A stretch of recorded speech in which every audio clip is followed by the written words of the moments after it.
Hello.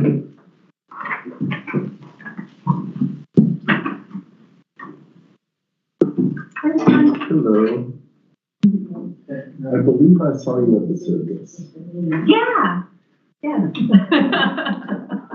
Somebody went to a city council meeting? Oh.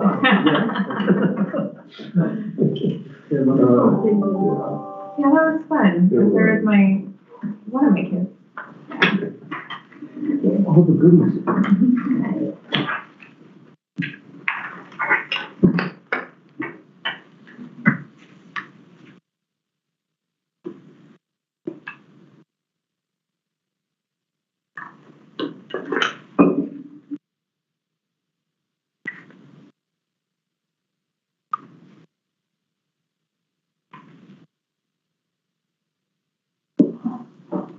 Should we give it another minute or two just to see if Mr. Plum or Mr. Hernandez shows up, or?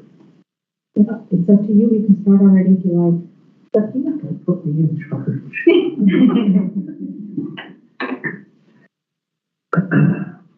But we do have a quorum, so we can. Yes.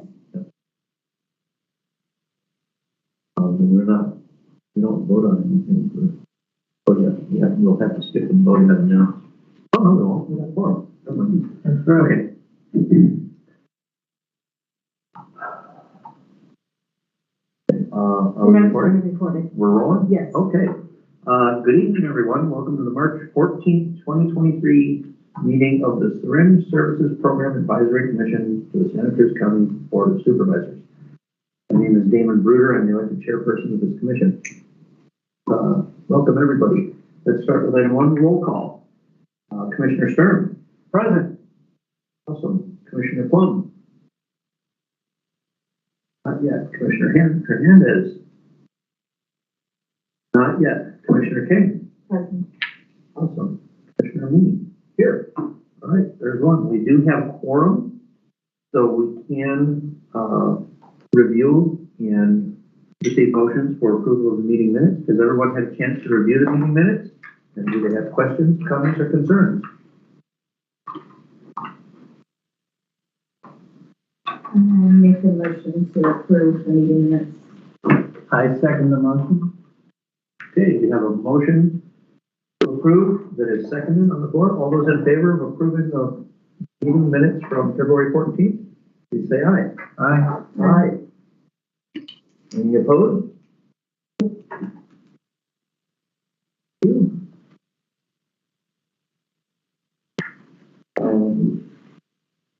Okay, item number 2, or number 3, written correspondence. Yes, Chair Bruder, we did receive correspondence from a community member on February 24th, an email correspondence that was forwarded to the commissioners. And then we also received a second correspondence from another community member, and that was March 8th. And also that was forwarded to all the commissioners for review. Thank you very much. I did read through those, through the correspondence, and those thoughts are noted. Thank you. Okay, on to item number 4. This is oral communications. This is where any person may address the commission on matters that are not on today's agenda for a period not to exceed 3 minutes within the jurisdiction of the commission. Are there any members of the public that would like to speak with us? There is no one in person. Do we have anyone online in the virtual world that would like to chat? Okay. Ms. Gaza? Yes, good evening, everyone. I wanted to speak quickly about an item that we need to concern ourselves with and move forward towards heading in this direction of beginning to produce not just an agenda to post publicly for upcoming meetings, but what you need to be heading towards is publishing a packet of meeting materials that would go with your agenda that better explains the items you're going to talk about, your agenda. So whenever your presenters for the various different updates that you have, the various different items that you're going to be acting on. Any materials related to that item that that particular presenter would be producing, those materials should be ready in time for the Brown Act posting, meaning they should be ready 72 hours in advance of the meeting, so that they can be put in all into one packet and posted on your website with your agenda, so that if any members of the public plan to attend your meeting, or also for county staff attending the meeting and other commissioners attending the meeting, everybody just has a chance to review things and be better prepared for the meeting, and have a better idea of what questions or comments they may need to make. And so I wanted to just bring that up. The reason I wanted to kind of bring it up to everyone and make it clear that we need to move into that kind of direction is because we did get a letter of correspondence from a member of the public who had actually brought that up. And that's something that we need to be doing. So I've been working with Lucero. One of the ways that you can help ensure that this happens in a timely manner is to start having, with other county staff and maybe the chair of the commission, start having an agenda planning meeting every month, about maybe say 3 weeks to a month in advance of the next meeting, where once you start knowing what kind of agenda items you're going to want to have, some of them will be standing items, and then of course some will be new. Once you get an idea of the items that you want to put on your agenda, you can start assigning tasks to people to produce item materials and turn them into Lucero so she can make it into a packet that can be posted on the website with the agenda. So I just wanted to bring this up tonight so that the commission, while everybody is mostly present, would have an idea of the kind of direction that we need to move in as a commission as far as being transparent in the way we conduct business. So does anyone have any questions, right off the bat, or?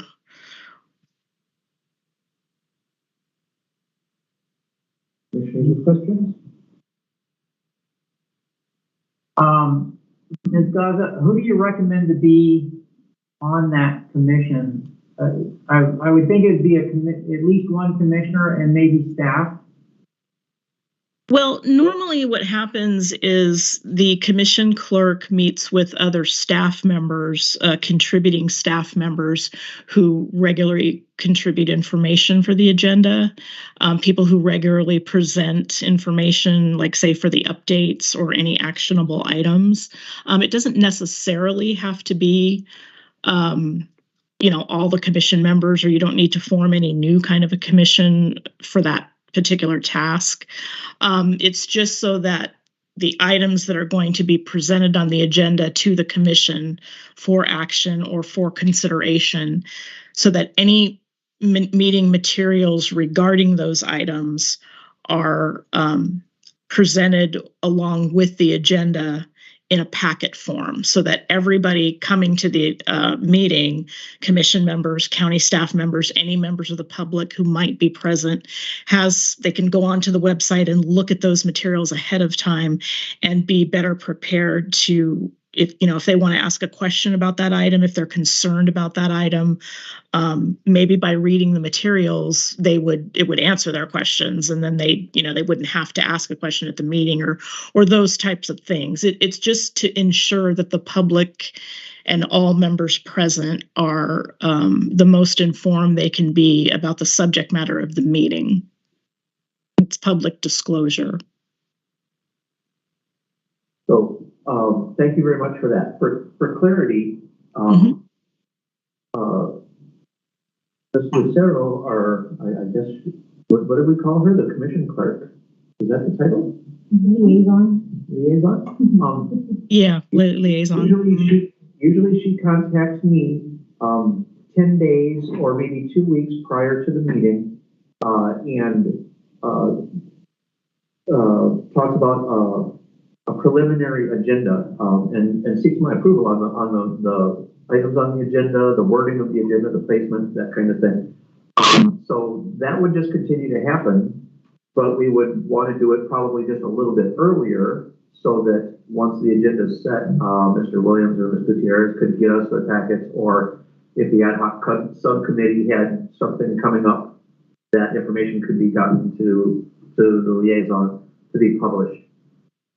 So basically, we're doing this already, but not quite as in depth as it needs to be, and then it's not being published online yet. So we just need to take that step forward to make it available to the public when the agenda is published. Correct. Okay. And that's the reason I wanted to address that tonight, because as I said, we did have a letter submitted from a member of the public asking about more information. So we want to make sure that we're doing that correctly. Awesome. Thank you very much for that, and thank you for your insight and leadership through this as we learn how to do this. We're all new, and we want to be as transparent and helpful to the public as we possibly can. So thank you very much. Absolutely, you're welcome. Are there any other persons of the public that would like to address the commission during oral communications? Anybody online? I see no hands up. Okay, going once, going twice. All right, I'm going to close oral communications. Item number 4, and we're going to move on to item number 5. This is a presentation by the Resource Planner 4, Ms. Pruitt. She's been nice enough to join us and let us know what she does and how we can help her do her job. Hi, the floor is yours. Good to meet you. My name is Darcy Pruitt. I'm actually Resources Planner 3. And I work in the recycling and solid waste division of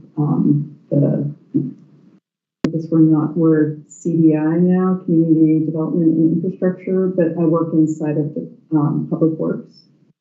And I prepared a brief presentation. And it's mostly to go over the Syringe Services Program and then the Sharps and Farm program that I work on.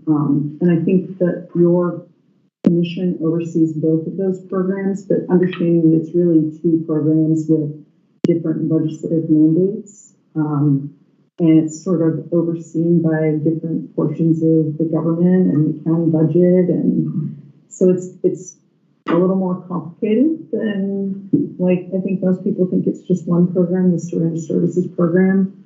But part of the Syringe Services Program, I think, came into being because there was this dual concern about public health, but also litter related. Do you want to put the presentation up?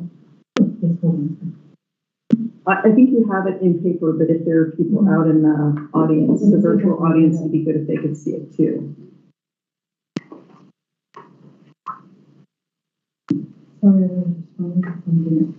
No worries. I just don't want to get too far ahead of myself if there's nothing up there.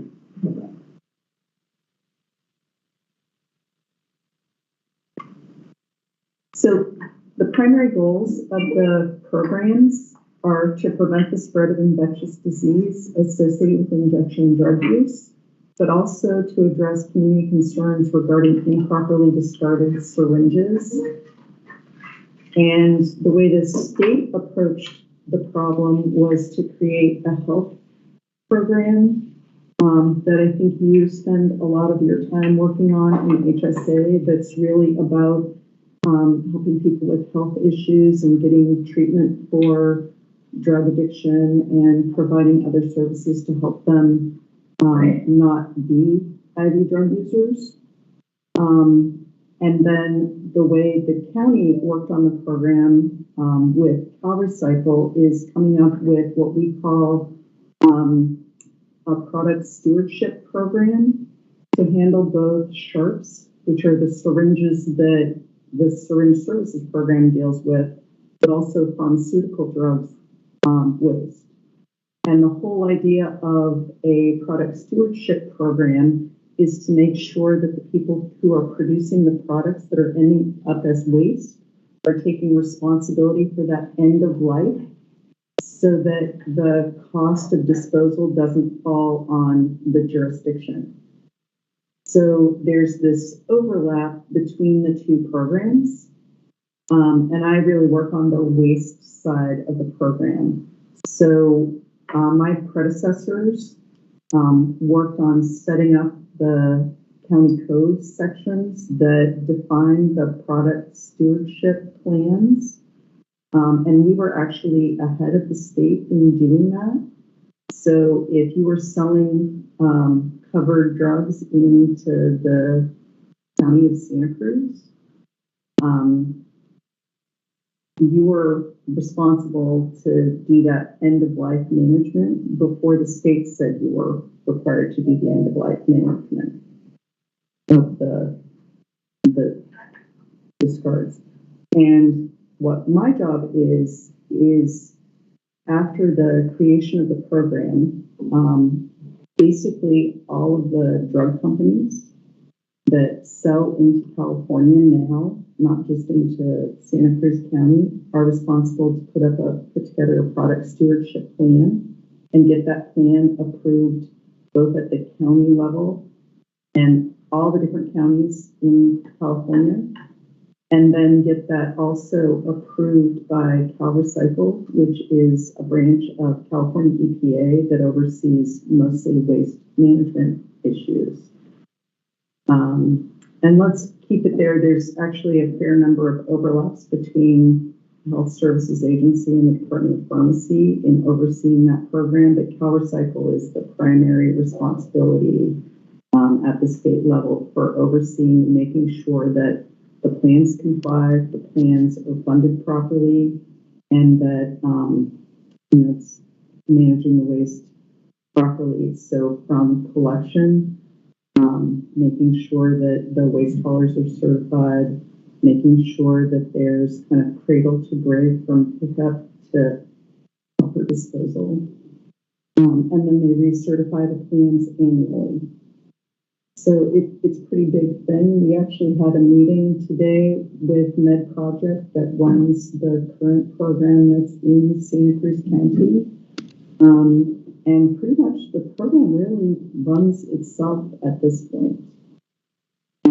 Because, I mean, this is sort of the beauty of product stewardship plans, is that they're required to be adequately funded and do what they say they're going to do, which is basically collect all of the unwanted discards or products that are unused, and provide collection and disposal. Yeah. For clarity, you're referring to the kiosks that we would see, say, in a Walgreens, where one is for biohazard waste, needles, scalpels, that kind of thing, and the one next to it is for unused medications of various sorts, whether it be an EpiPen or leftover Vicodin from a tooth extraction or anything like that. That's exactly what. And those are basically being paid for by the companies that produced those products in the beginning. Yes. So it's just, for the layperson, which is me, very similar to the way we deal with tires and paint in California.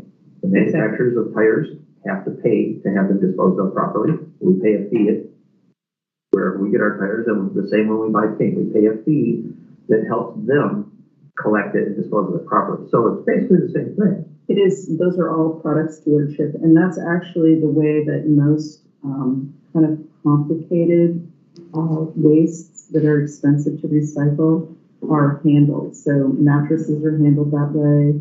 We're trying to get batteries to be handled that way, products with embedded batteries. And oftentimes it's for multiple reasons, because there's some hazard related to the product in the same way that there is with medical waste, because nobody wants to get stuck by a needle.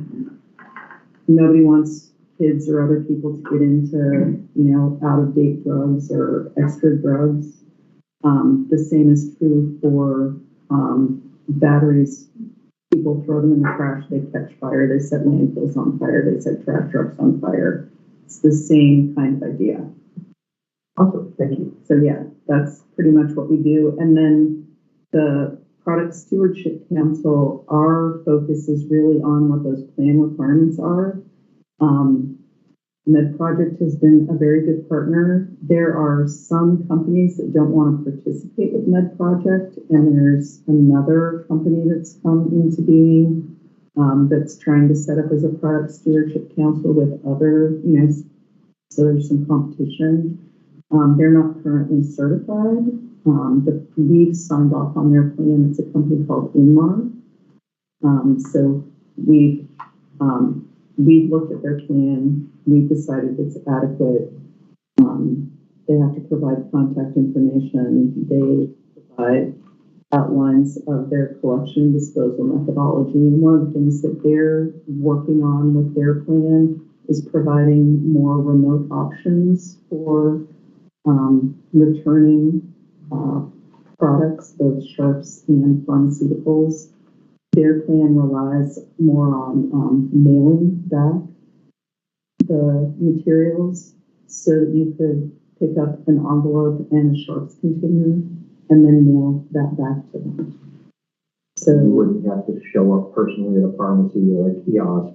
you'd still have to, you could, I think, I don't remember if the plan includes, but you could get the materials mailed directly to you, so you can just mail it back, or when you pick up your materials, you could pick up what you need to return it at the time that you either purchase or obtain the supply of whatever the covered materials are. Sorry to interrupt. Commissioner Plum just joined us, and he's asking if when we have someone speaking, if they can lower their mask so we can hear clearly. Sorry about that. Thank you. Sorry for the interruption. Thank you.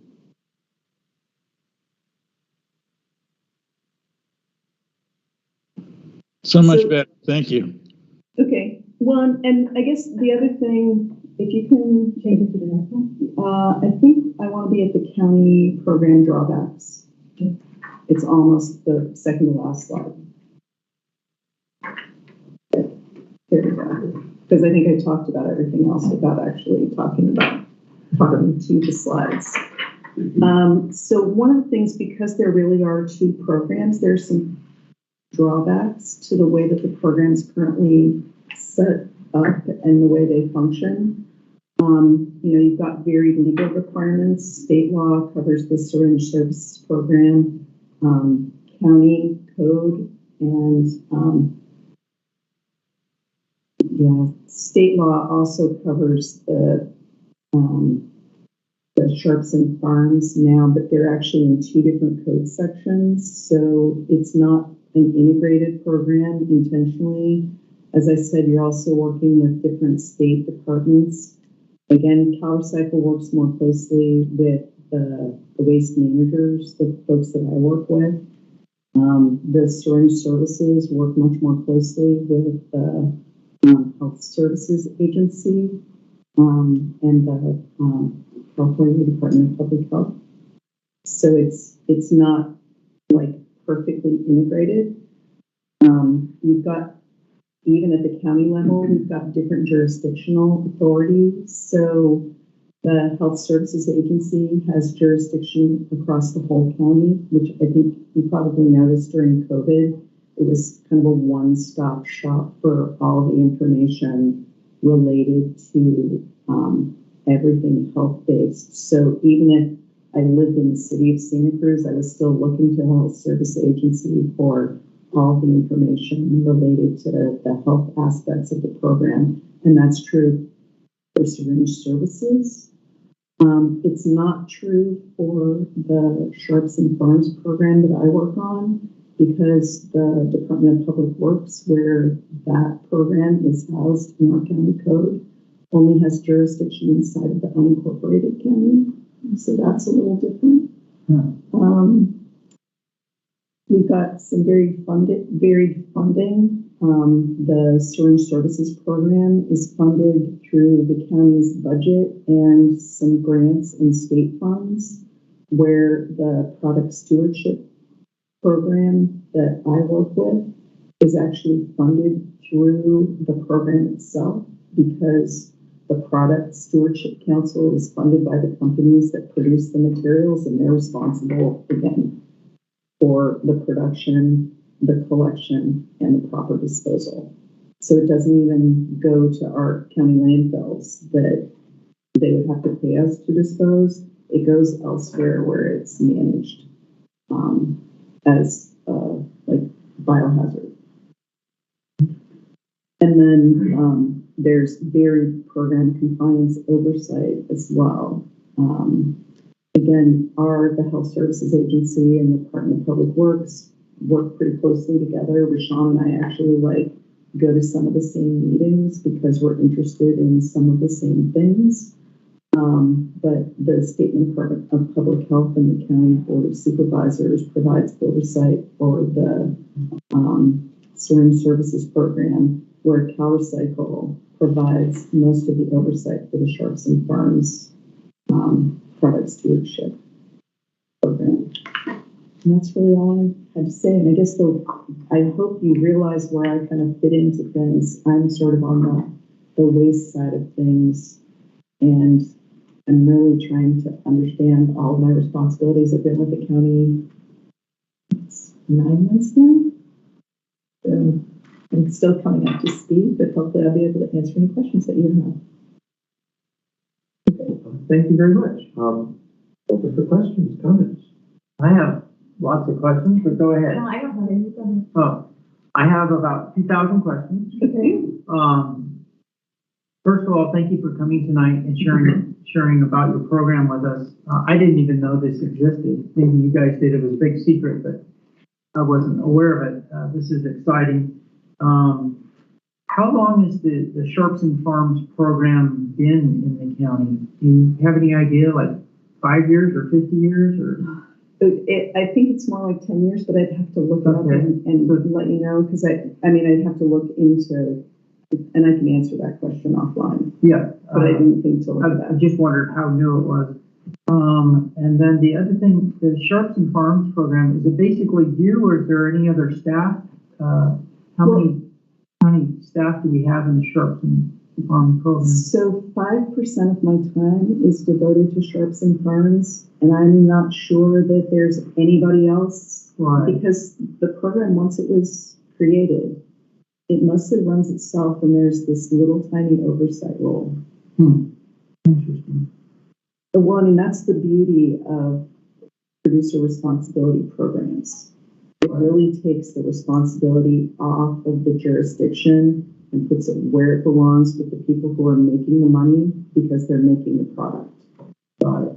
So your role is more of management oversight to make sure it's happening, and that those businesses that produce the products are actually doing what they're supposed to do. That's not even exactly my role even. My role is to make sure that, like, if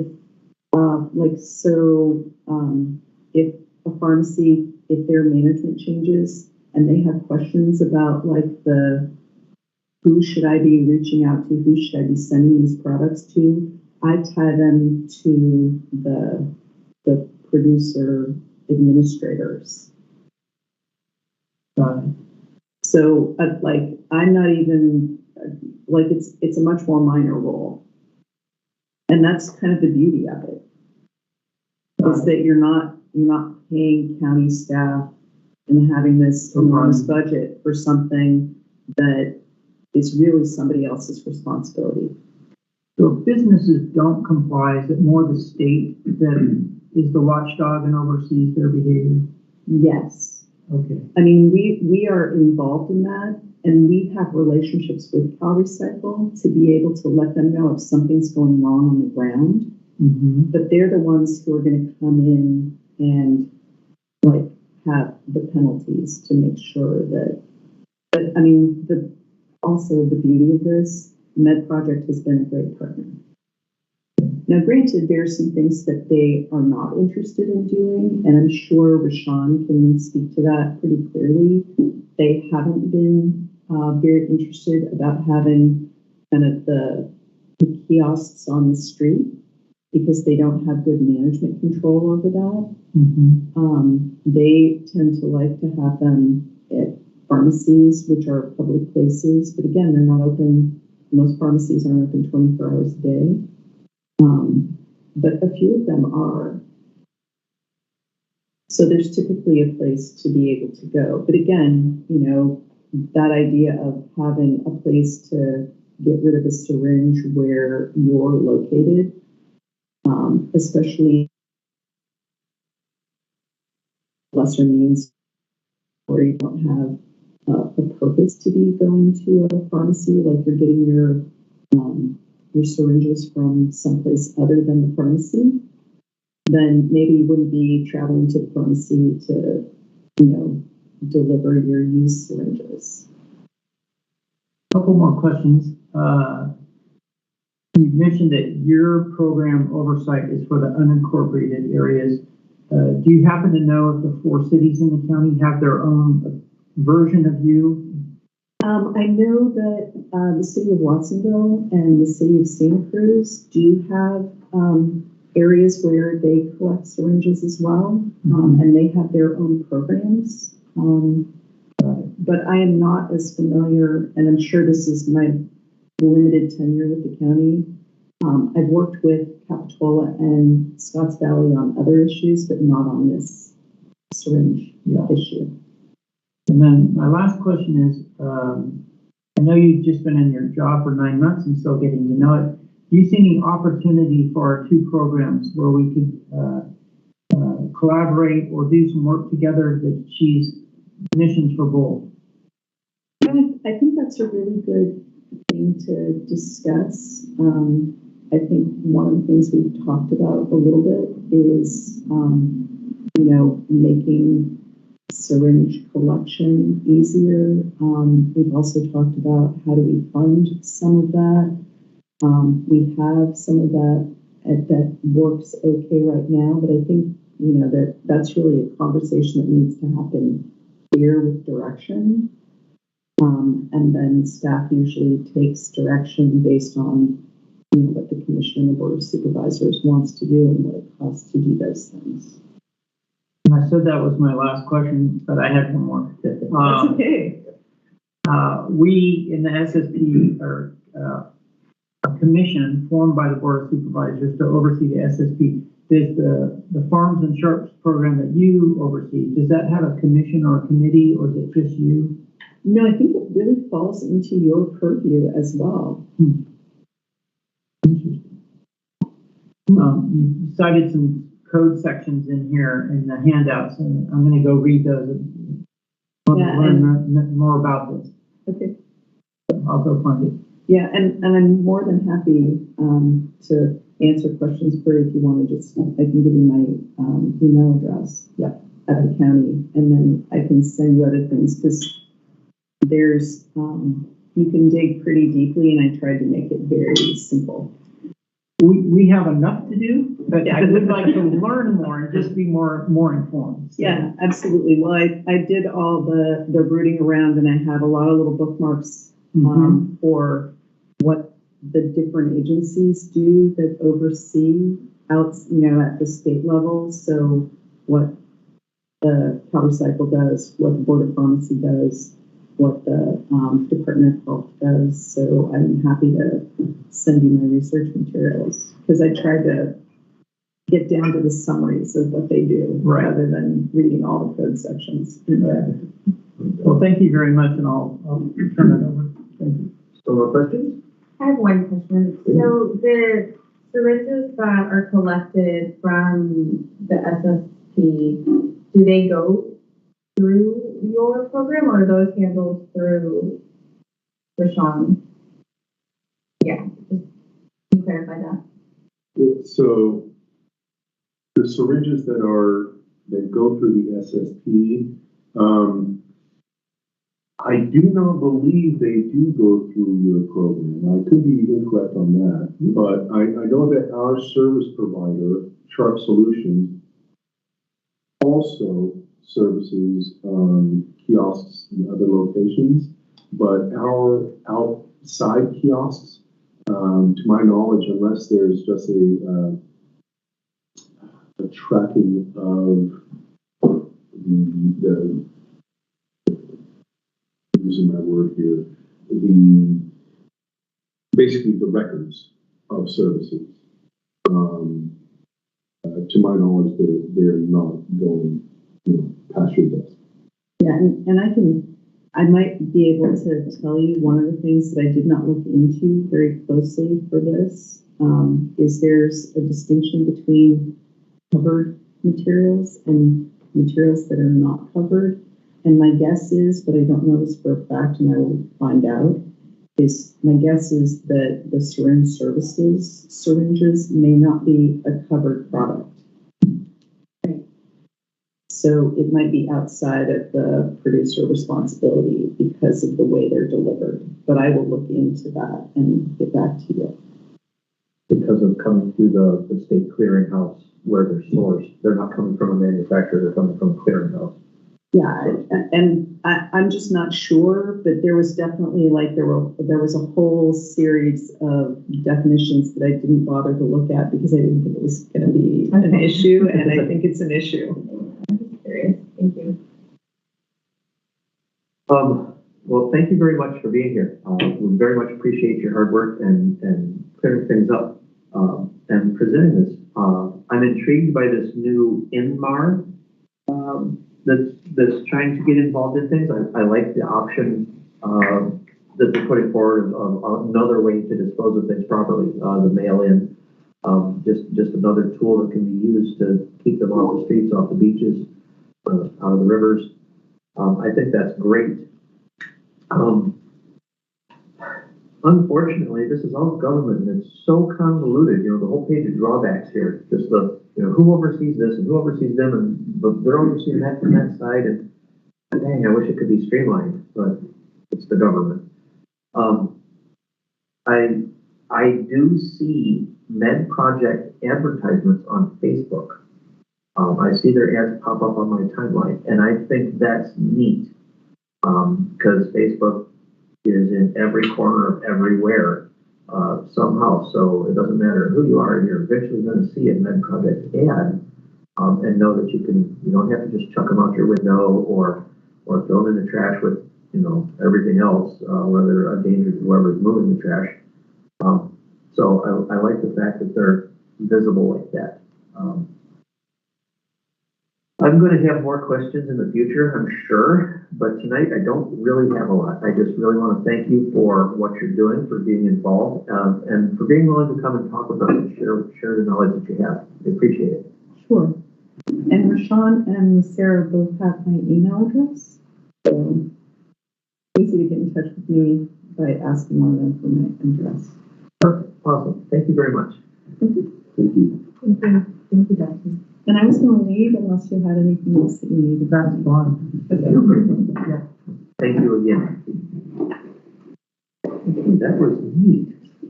Okay, moving on to item number 6. This would be program updates from program staff.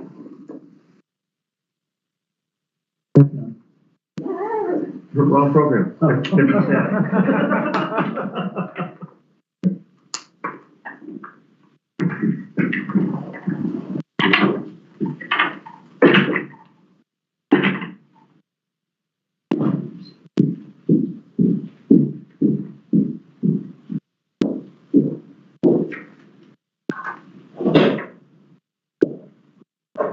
Okay. So it looks like my screen is sharing. And it is March 14th, 2023, and here are the County of Santa Cruz Service Programs Advisory Commission program updates.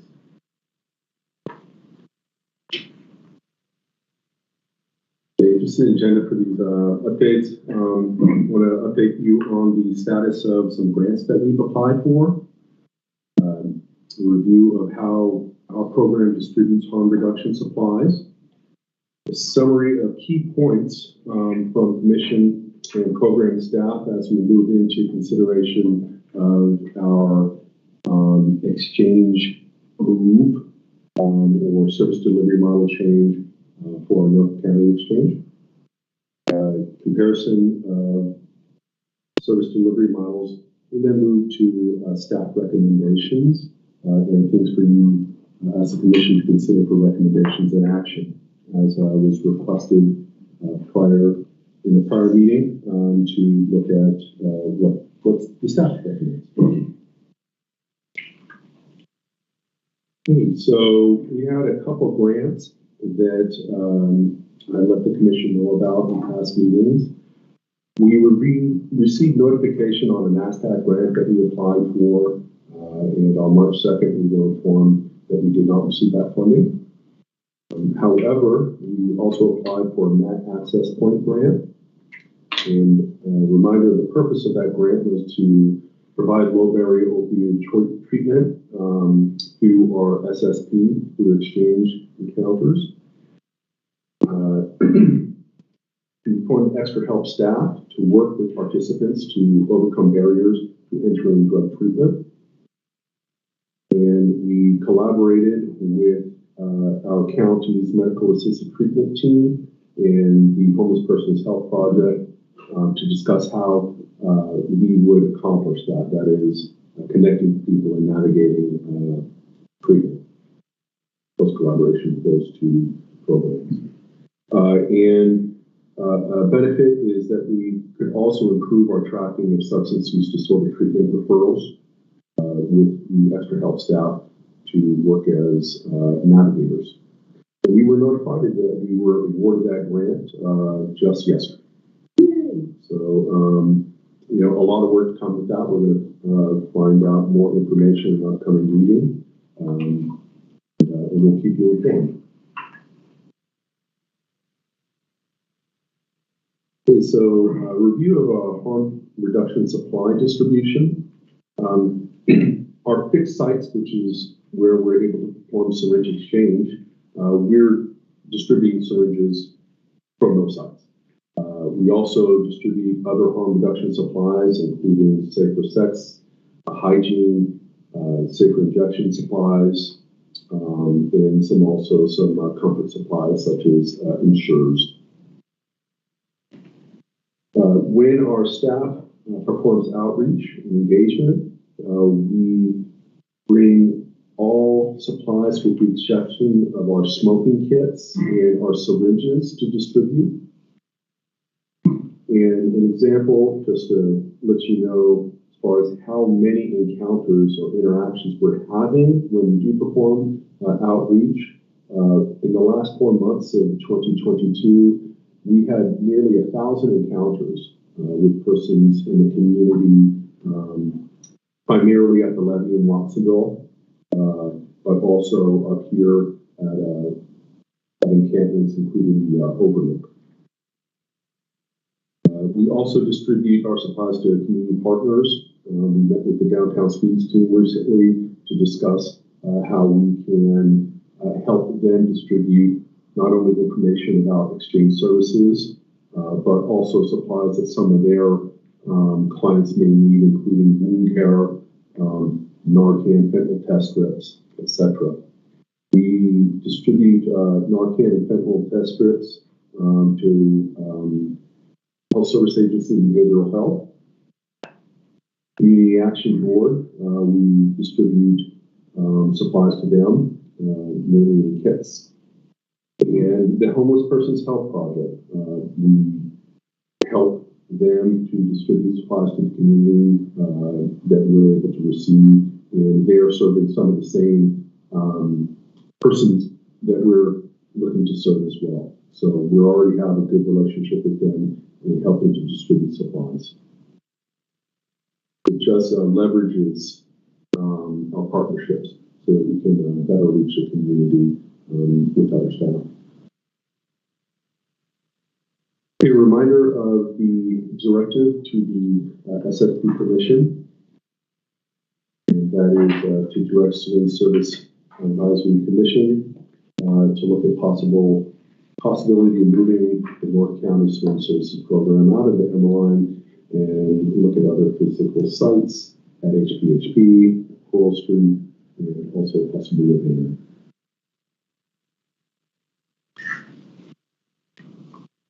Here's a summary of some key points that were brought up by commissioners at our prior meeting. One of the concerns was that when we performed a survey of our MLM exchange participants that we didn't reach people who were not accessing services in the North County through the exchange, because we just surveyed persons that came into the exchange. And also, there was a want to receive more information on the cost of the van and the expense of operating a mobile exchange. We have more information coming up in this slide deck. Commissioners expressed concern and advised not to set up exchange at the HVHP brick and mortar site or other locations which are non-use shelters. There was expressed support for our partnership and continued work with HVHP. There was expression that the implementation of a pilot program could help to reduce hours at MLI and further our collaborations with HPHP, and then also the potential of purchasing a van or a vehicle to help with logistics of moving supplies. Opportunity to fill gaps by furthering and improving communications with the Harm Reduction Coalition of Santa Cruz County, so that we didn't have a duplication of services and locations. Reduction of exchange service hours at MLI could reduce foot traffic through the neighborhood to address concerns of our community members, and also the redirection of some of those hours to mobile services could improve accessibility. Improving our participation through potentially through offering mobile services could improve the sustainability of the program. Continuity of maintaining our exchange site at MLI, even with reduction of hours, was pointed out that we would be responsive to our participants who are currently using the site, and addresses the input that we did receive from our survey and participants. And maintaining the MLI exchange would allow us to maintain a storage location for supplies. There was also a request for more information about homeless persons health project services, and I've been in contact with their management, and they're willing to come and give a description of their services at a future meeting. Here's a summary of key points from program staff. I want to remind that we try to base our recommendations on best practices. An example is to create meaningful engagement opportunities to encourage participant ownership of program.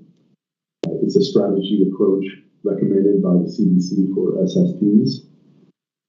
And so our MLI exchange participant survey, in their expression of a desire to keep that brick and mortar location, is an example of having an opportunity to engage our participants and give them a sense of ownership of our program design. It's easier in a fixed location for other social service agencies to refer their clients to the site because there's a set location and predictable hours. Adding syringe exchange to outreach locations will facilitate syringe litter reduction and collection of syringes in locations where injection drug users congregate, while increasing the access to access points for sterile syringe and harm reduction supplies where they're at. Another quote here is to support the integration of syringe provision into all programs serving injection drug users, even where injection drug use service is not the principal activity. And so an example of that is HPHP Street Medicine. They're serving many of their clients and patients are injection drug users. And so to integrate syringe access into that program would be a best practice for our program. But also in consideration, I know a lot of the concentration is in the downtown corridor in the city of Santa Cruz, but maintaining that equitable services to offer that mobile option in the South County is also very important. You know, if we're looking to expand contact with participants and potential participants, to offer that same opportunity for persons in Watsonville, I think is very important.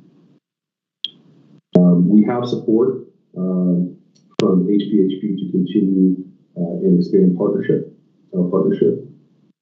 And the co-location of services increases injection drug use access to other services. So that room for those MAP services that are offered through street medicine, co-location would add an easier access for our participants.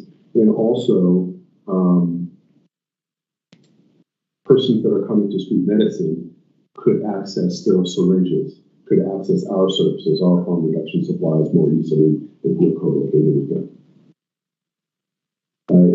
Some of the sources that we use are available on our website, including the document that we prepared for the February meeting with pros and cons of different service models, and then also documents on designing effective syringe services programs and best practices are also available on our webpage for the public or anyone to access and look through.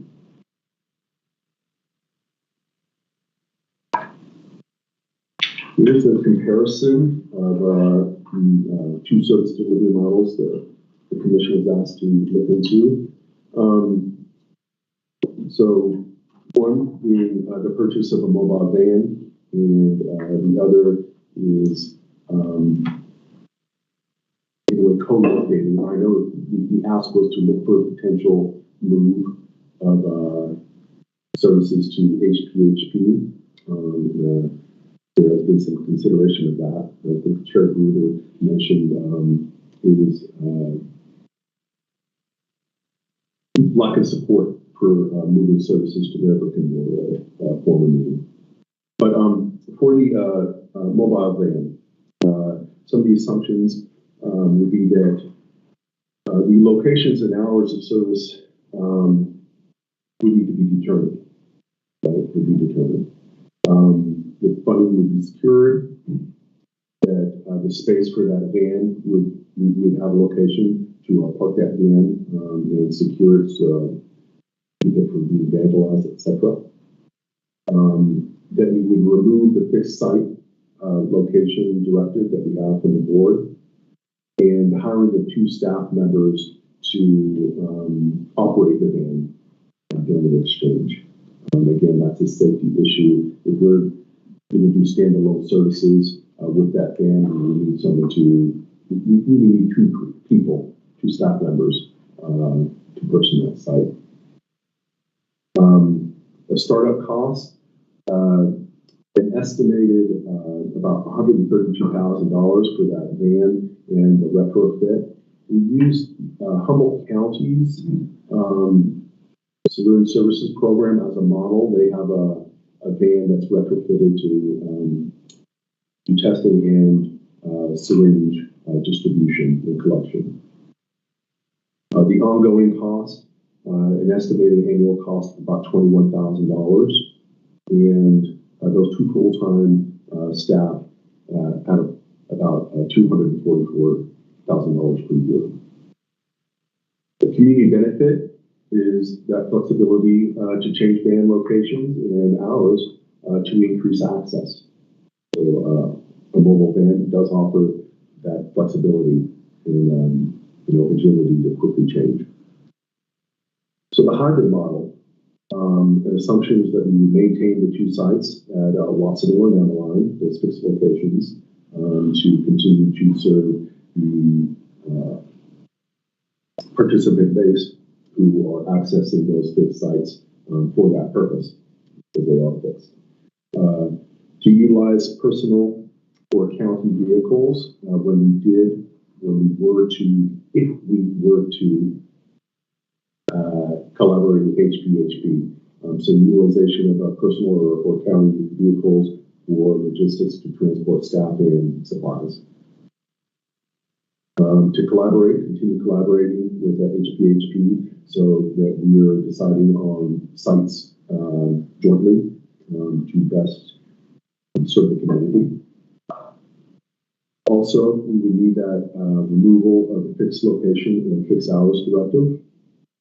I should say we request the removal of the fixed location and hours and utilize existing staff and volunteer resources for those sites. If we are pairing with another program, then the other program staff would act as that second for security and logistics reasons. But the estimated mileage is the estimated cost of the startup. So we estimate about $1,500 in mileage per year. Estimated annual mileage cost, again, $1,500.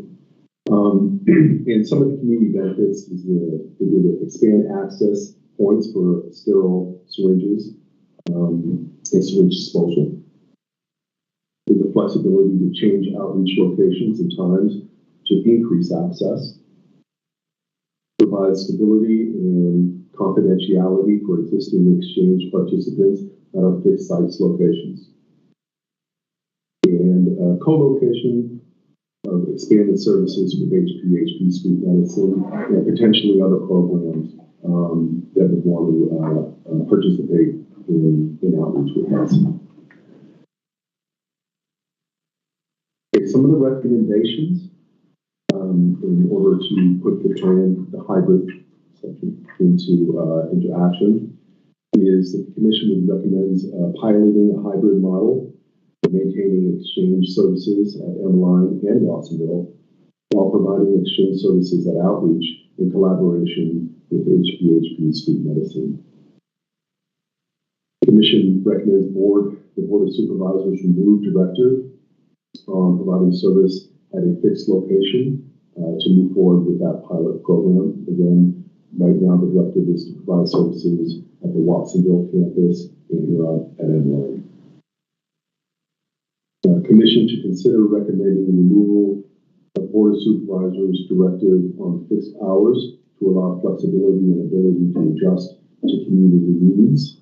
In the past meeting, it was brought up that if we were to start to distribute syringes at Outreach, that to pull the rug out immediately from some of our fixed sites could be a disturbance to some of the persons trying to access our services.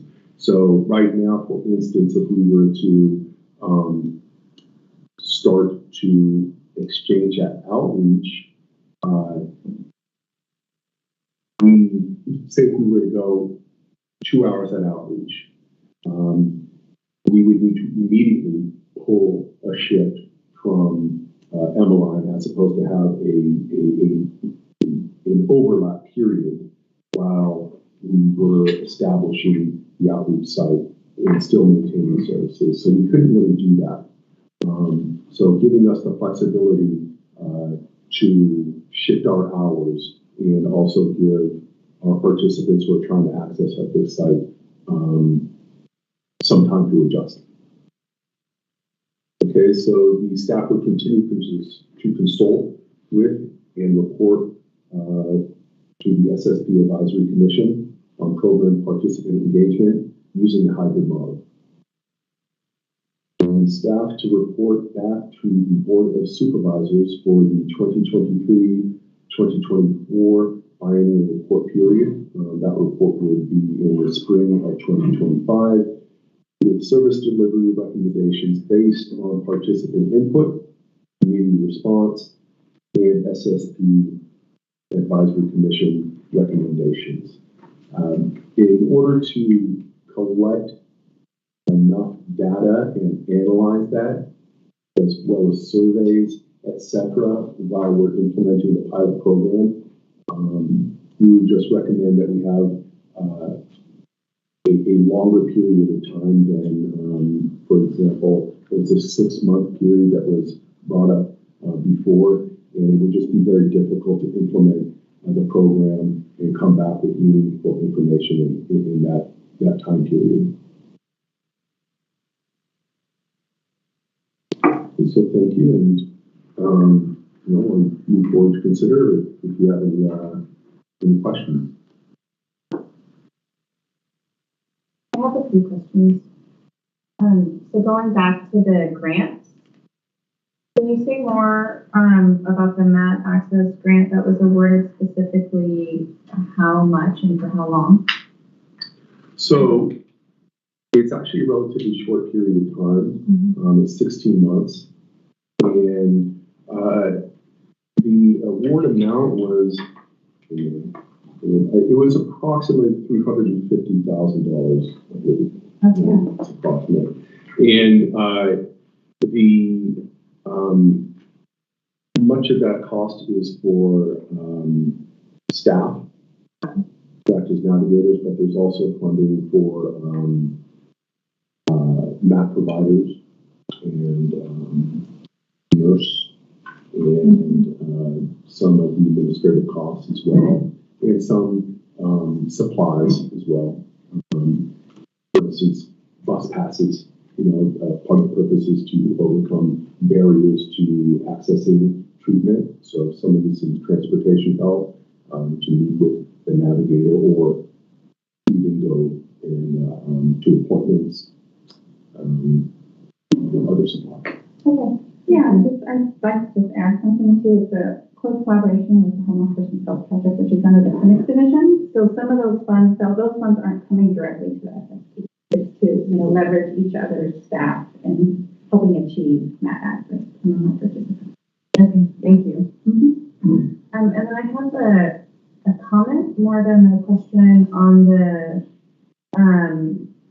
the mobile van. You mentioned that a benefit of the fixed or the hybrid model is stability and hours and location. And it's on the agenda a little bit later, but one of the things I observed in Monterey was that they had the mobile unit, but they still had fixed hours and location. So they would drive it around, but they would be at X site every Wednesday at 10 o'clock. And so that was, in a way, a fixed location and a fixed time where people knew where to find them, but they had the flexibility to move around the county and could be at multiple fixed sites and fixed locations at different times. So I just kind of wanted to push back on that, that having a set site is easier for people to refer to because it's a set time and location. I think with a mobile van, you can also have set times and locations. And I think that's it for now. Thank you. Thank you. Mr. Stern. Thank you, Rashawn, once again, giving us a lot to think about. There's one thing that a couple of things piqued my interest. Utilize personal or county vehicle. I would, if someone asked me, I would refrain from using a personal vehicle to hand out syringes. That just wouldn't be a good thing. People identify a personal vehicle of an employee with having syringes. I don't know. It just doesn't sit right with me. Yes. Let me clarify. Sorry, the policy. So this is thinking about the hybrid model is in coordination with HPC street medicine. So the person would transport themselves to where the street medicine team is and do set up a table or a tent or something to provide that confidentiality, but not necessarily exchange out of their car. Okay, good. Yeah, Thank sorry, you. apologies for that. Yes. Yes. Yeah, I was going. Yeah. I also agree with Commissioner King that if we have a mobile pilot program of some type, have the same locations at the same days of the week and time, so people know they can show up 2 o'clock on Wednesday, that kind of thing, and just like they come to a fixed site at a certain place and time. And then more of a shorter question. With all these floods, have we had to do anything different, put in any temporary measures down in South County? Are people still able to get to the inline exchange? Has weather affected our program, especially in South County, but generally anywhere? It hasn't impacted the exchange hours, except for, if there's been interruption in road closures or for staff to be able to get there. In terms of the outreach and engagement efforts, that has been impacted because of weather conditions. Yeah. And will be for a couple of weeks. Yeah. Thankfully, we've been able to maintain hours. Just trying to think if we had to miss one shift at the beginning of the year. But because of the location of that physical site in Watsonville, it hasn't. Well, we've been able to maintain services. Now, whether or not persons have had difficulty reaching the exchange, that's another matter. Got it. With that, I'm just curious, in our flood response as a county, we've helped to populate 1 or 2 shelters, maybe more. I don't have a total number on that. And has there been any requests by the shelters that we've populated, whether it be warming shelters in cold weather or the recent rains or evacuations from floods? Has there been any requests for SSP to come into those shelters and provide services at all? No, there haven't been requests, and I've not reached out, at this point to see if there's a need for, for instance, Narcan distribution or starch containers. We do have one of our SSP staff responding as a disaster service worker tomorrow, and I will ask him to check into that, at least with the shelter that he's at. I'm not, I was just curious. I'm not saying we need to do that. I was just curious if there was requests and had we done it. So it sounds like no. So I'm going to take that as everything's going well. Although, don't assume, right? Thank you. Okay, Commissioner Plum, do you have anything? Yeah, good evening, you guys. Is there a timeline for the initiation of the hybrid model? Have we talked about when we would actually be able to implement this, or is this going to be over a year? The recommendation is to implement it for longer than 6 months to be able to have enough time to be able to evaluate the efficacy of the model. I'm sorry, I'm really sorry, I can't hear you. I forgot, I apologize. The idea is to implement it or recommend that we implement this model more than 6 months so we can ensure that we measure the efficacy of the program, or at least give it more than 6 months to be able to bring back some valuable information to identify whether or not this model is reaching more participants or participants from different areas of the county. Right. So it's basically a pilot program we're going to put in place, and we need the Board of Supervisors to approve our being able to change our hours and also change our location. Is that correct? That is correct. And do we have a timeline for when we think the Board of Supervisors will be able to make that determination? Well, we will be reporting based on what you recommend and what you vote today. Staff will be reporting to the Board of Supervisors on April 25th. Mm-hmm. And Emily, you have your hand up. Okay. All right. Thank you very much. Good evening, everybody. This is Emily Chung, Public Health Director, and I wanted to confirm and to clarify what the process would be, Commissioner Plum. So the board has given a direction to you as commissioners from August of 2022 to come back and provide recommendations related to the exchange options.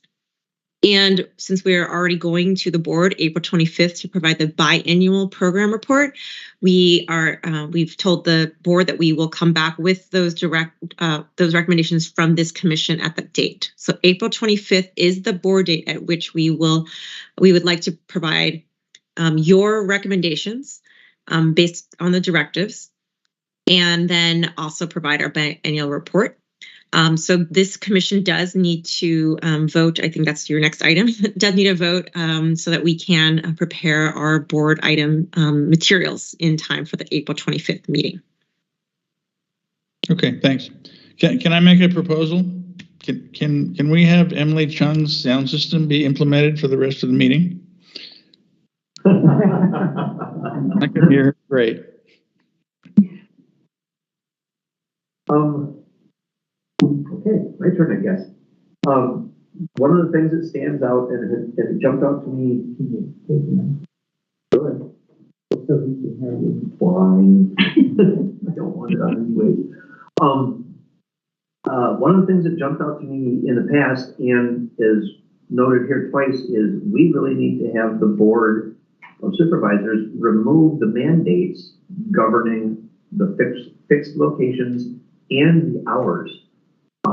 That's a really big deal. We can't do anything without that happening. So that needs to be kind of the number one thing on the list. There's no point in even looking for a place to move to because right now we're not allowed to move. So that's a big deal. That's the thing that keeps jumping out at me. I'm very fond of what's laid out in the hybrid model comparison here. I agree that we can't just take hours from Emmeline and shove them over into a mobile exchange because that really would upset the way things happen, and it could lose clients very, very easily, and we don't have that many as it is. So being able to adjust our hours as necessary to be able to keep the fixed location here, keep the security and confidentiality that the clients are concerned about, as well as offering the option to try out the pilot program that we're presenting them with. I think that's a big deal. And having the 1-year pilot program, or at least a year, to be able to gather data, because it's going to take, but let's say the Board of Supervisors takes our recommendations on the 25th and says, yep, okay, we're going to strike these mandates and we're going to change it to flexible and open. And yes, partner with HPHP and do everything you can to get this rolling. If they say that, it's going to be a minimum of 3 months before we can even put our foot on the ground the first time doing anything substantial. It's just the way things work. It takes a while to get stuff rolling. So we're going to eat the first 3 months of availability right there. And then that only leaves 9 months of the year to gather data for people to get used to the fact that, hey, an exchange, a mobile component exists. We can go to the county building parking lot on Tuesdays between 3 and 5. We don't have to trudge all the way over to Emmeline. It's going to take a while for that to get through the community and become usable to them, or at least attempt to be usable to them. So a year-long pilot program, or even more, maybe even 18 months would be great. I do like well, I guess I'm sort of jumping ahead to the next thing. Thank you for your report. Thank you for all of these, all this information. It's really great. It's going to be very useful for the next item on our agenda. Two things that I wanted to bring up, thoughts that I had over the course of the past week or month or whatever. I was curious how many, because I never looked it up, how many individual clients did Emmeline have in the past month, or in any given month on average? What I'm trying to do is I'm trying to balance the foot traffic created by the Emmeline Needle Exchange Syringe Services Program versus the foot traffic created by the MAT program? So, for the month of February, the Emmeline campus saw 57 unique participants. That number varies. I've noticed over the last 2 months there's been a slight dip. I'm sure if it's seasonal or the weather. But it wouldn't be that out of the ordinary if we were to have, 70 unique individuals accessing the Emmeline campus. So I'd say on average, I'd feel comfortable saying about 70, somewhere between 60 and 70, just depending on the ebb and flow of traffic. Yeah. And that's per month. It's per month. Now, I don't know if you would have this number because you're not directly involved with MAT, but how many participants are there every day? How many people show up to there every day or through the course of a month? How much foot traffic do they create versus how much does the SSP create?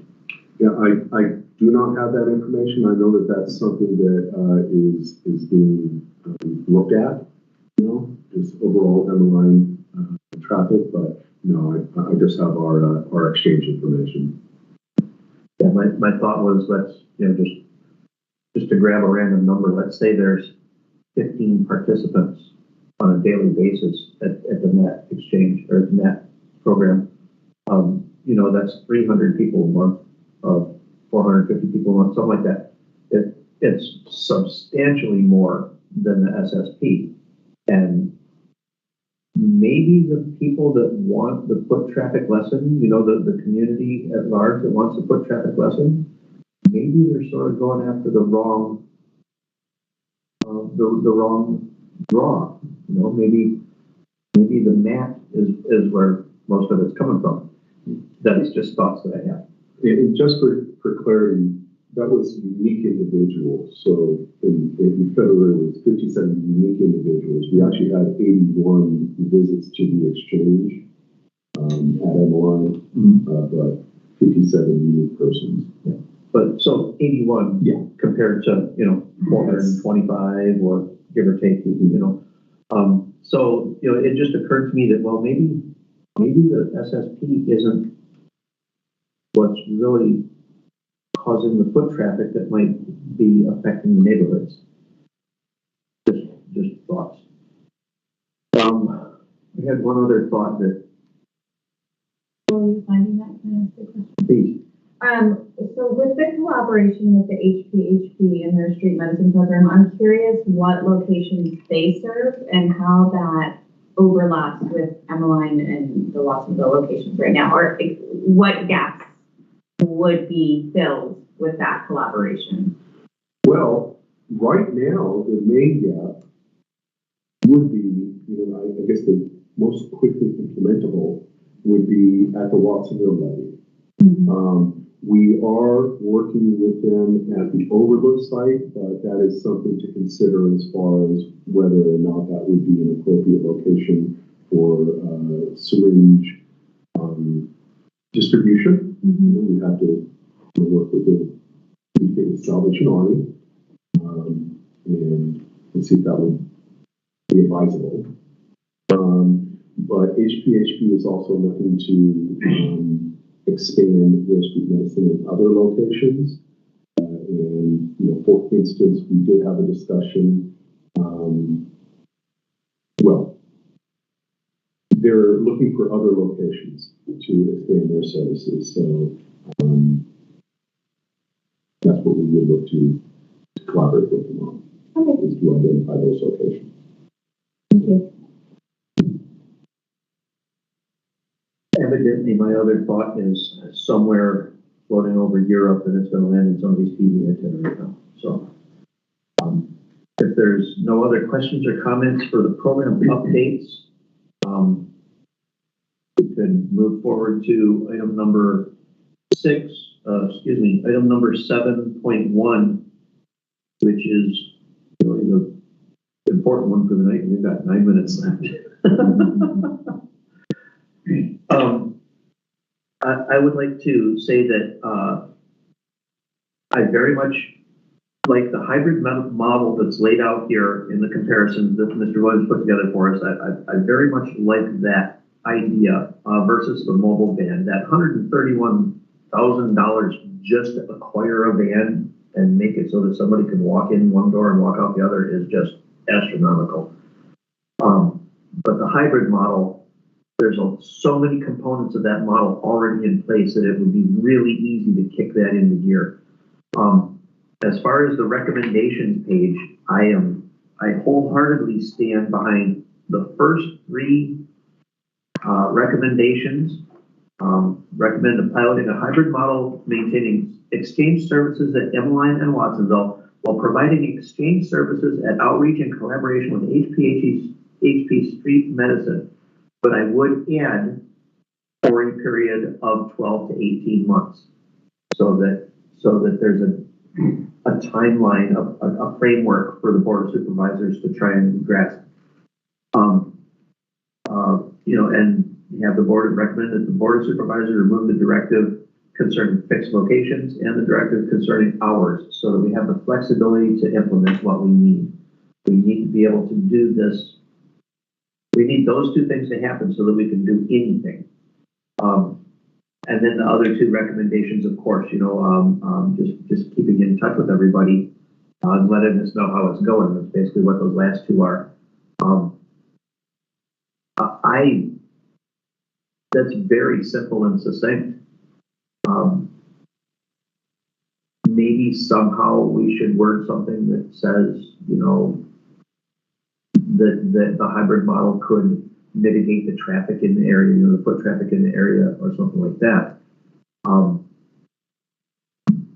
Or if somebody like me needs to speak at the Board of Supervisors and say that during the presentation, just say it verbally to them, rather than trying to put it in writing. But that's where I stand on this. What are other thoughts? Well, I'd like to just share one thing, again, from the Monterey County mobile visit there, that came up.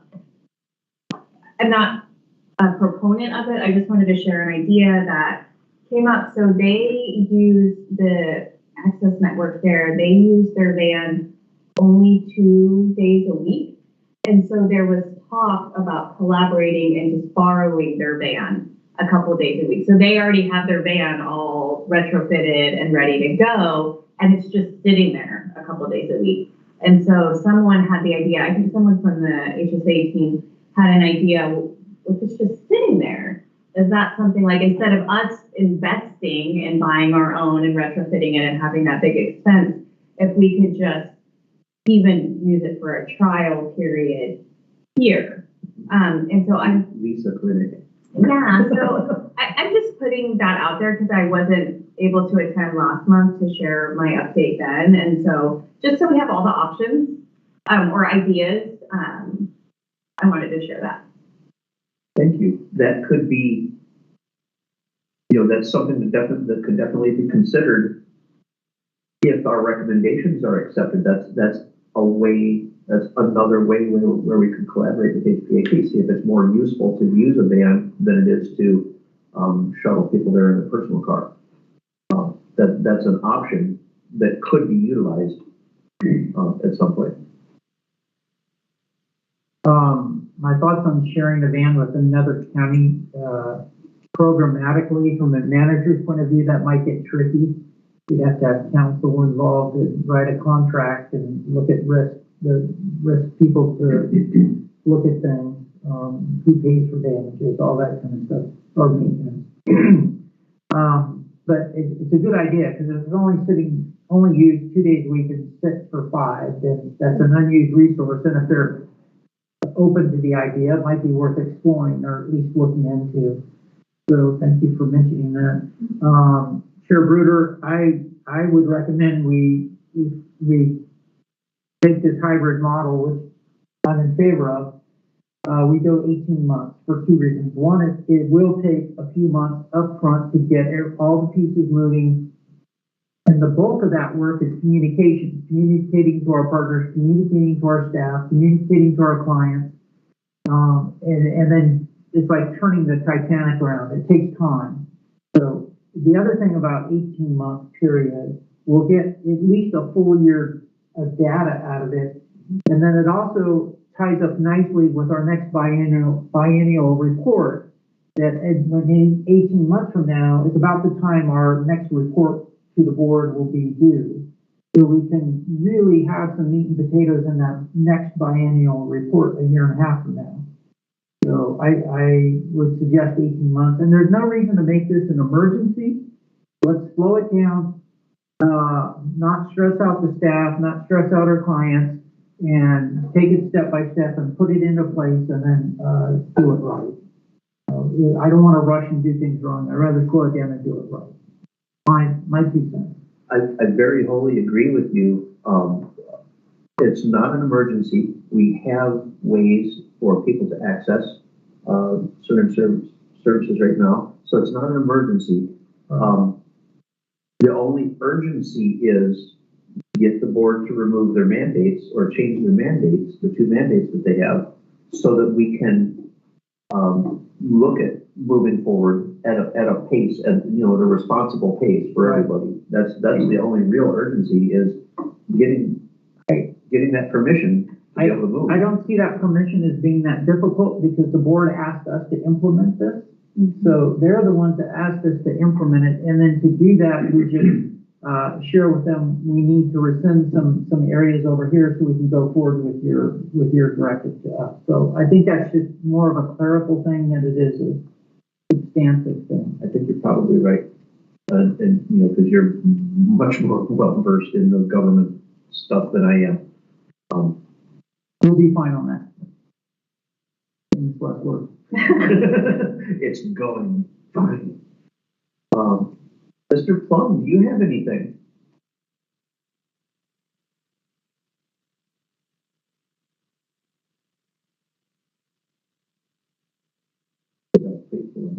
Probably what he's got. Good. Well, I'd like to make a motion to vote on recommendations. Is it time? So basically what is written, yeah, if you make the motion, we have to lay out the words exactly though, right? Okay. Keep it general. So if I, for instance, if I were to make a motion to vote to approve the first 3 recommendations listed here with an 18-month trial period, would that be an appropriate recommendation or motion? I think it will. Should we, the first 3, I think we're all in agreement on, should we include the last 2? Do those need to be included?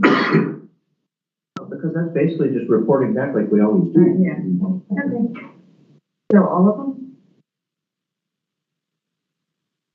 Or just the first 3? No. I mean, it's up to us, I think. Yeah, but I'm just, if we don't need to. I think we just make a recommendation for the first bullet point, and the other things are how we get it done. The actual implementation. That's fair. We'll need bullet points 2 and 3 to implement recommendation number 1. So we just make a recommendation bullet point number 1 to implement a hybrid model for 18 months. I think we need to include number 1 and 2 so that they hear us recommending that they do it. We could throw that in. I think we need to do that, otherwise, because what we're recommending is that they remove that so we can do number 1. If we don't tell them we're recommending removing those mandates, they're not just going to automatically know to do it. You know what I mean? I think we need all 3. Just that covers us. So you're making the recommendation, but you need, in order to make that recommendation and to fulfill that recommendation, these 2 directives need to be listed.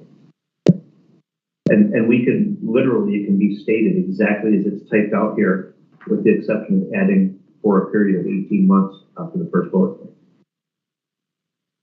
That way it's super simple to type out. Agreed?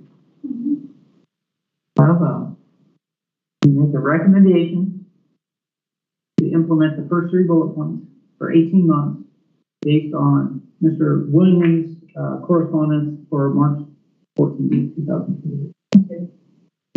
Go ahead. Now, here's a big thing that I keep forgetting to do. We must ask for public comment before we take this vote. Discussion. Yeah. So We make the do we make the recommendation. motion first? We make the Make the motion. motion, then ask the public to talk about it, and then vote. Yeah. Okay. So You need a who can make the motion? you need a motion. Sorry, point of order. You need a motion. You need a second. Then you can have discussion, and then you can ask for public comment, and then you can discuss further, and then vote. Okay, so we need to make the motion, then discuss the motion, Have a the second. second, then discuss it amongst us. Then ask Then for public public comment. Then vote. Okay. We got it. Mr. We got it. Brown. Ugh. Okay, I'll take a motion. Go ahead and I'll. Okay, I'd like to make a motion to approve the recommendations submitted by SSP staff, as listed in the documents they provided, with adding, for 18 months. Yeah. I second the motion. Great. Okay, we have a motion on the floor, and it is seconded, so now we get to discuss it. The discussion is basically, we like it, we're adding the 18 months to the end of what is written here. Any other discussion? I have no additional discussion points. And we have a question. Okay, I'm going to open this Wait. motion. Oh, You have any? I don't have any discussion. okay, All right. I have no additional discussion. thank you, Mr. Plum. Okay, I'm going to open this motion up for public comment. Are there any members of the public that would like to comment on this motion before we vote? Big Joe has his hand up. Mr. Big Joe 77, you have the floor.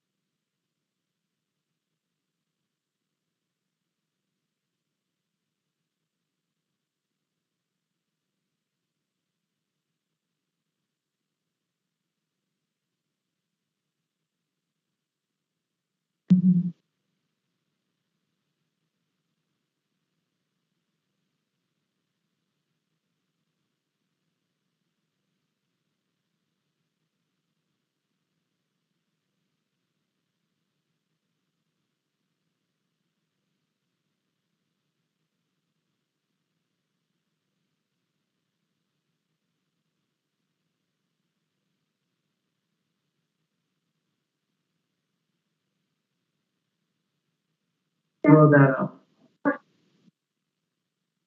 Where's Sean? Mr. Big Joe, we're gonna throw up the recommendations that we're talking about. That's number 1, so you can see it. Number 2, your point is well taken. The agenda packet is being addressed for future meetings. We understand we need to do better on that, and we're shown how tonight from our staff member, Ms. Gaza. And I look forward to that next month, having the agenda packets out. And I apologize on behalf of the commission for doing that.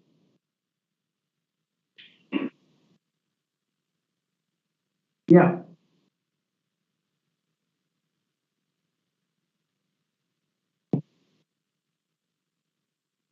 If you're able to see on your screen the recommendation, the motion was for the first 3, for an 18 month.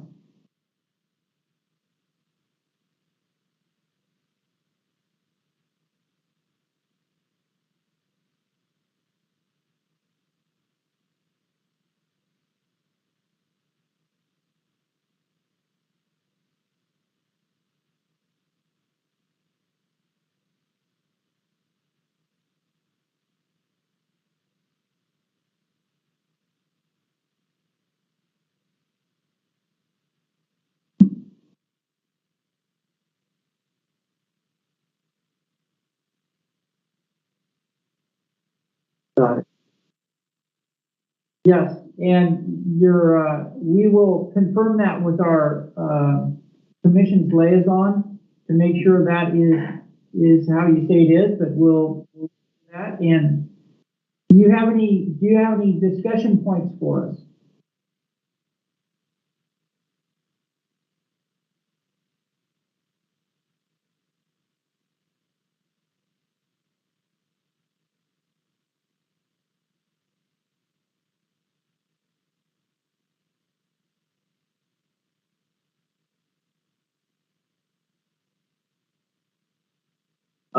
I believe that we have to stay within the confines of this agenda item.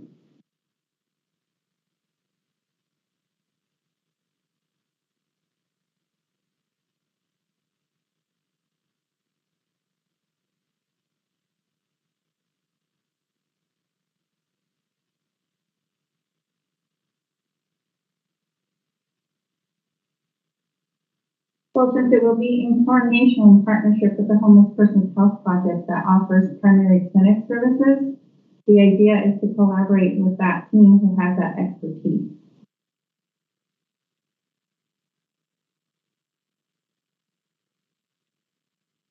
Correct.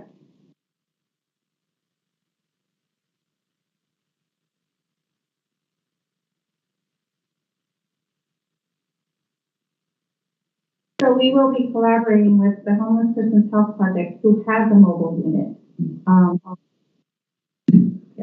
And that was a part of the point of collaborating with their street medicine team is to actually be paired with providers and other programs that also work with their street medicine team. Wraparound services. Exactly. Thank you very much. Mr. Big Joe. Okay, we have the motion and seconded. We have discussed. We have heard input from the public. Yes, now it's time to vote, huh? Are we good? Mm-hmm. Okay, all those in favor of approving the motion before us, please say aye. Aye. Aye. Aye. Aye. All four of us. Thank you. That motion is passed. Okay, moving on to the wrong pair of glasses.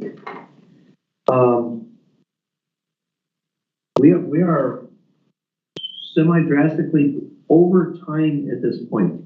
I'm wondering if the commission and staff are amenable to tabling the rest of the agenda, which would be Commissioner King's report from her Monterey County Mobile Unit visit, discussing the future of the ad hoc subcommittee, and discussing potential alternative sites for an SSP or SSP meetings. How do people feel about tabling those? Well, next one. I'm in favor of tabling 7.2, 7.3, 7.4.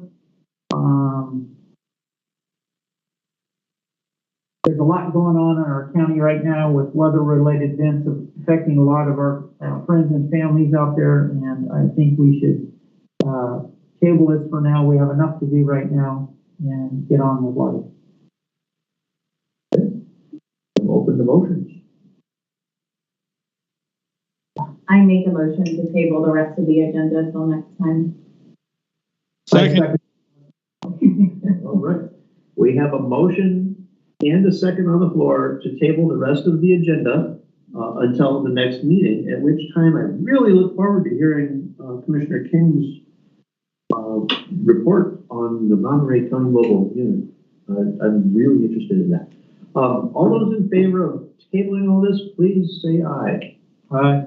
Aye. Aye. Aye. Aye. All right, so that's all four of us. So those are all tabled. I think we just sort of filled up our topics for future meetings. Yep. So we're pretty much done with that one unless someone has something to add. I'd like to make a motion that we adjourn. Hey. I second that. We have a motion and a second. We have a motion and a second to adjourn this month's meeting. All those in favor? Aye. Aye. Aye. Thank you very much, folks.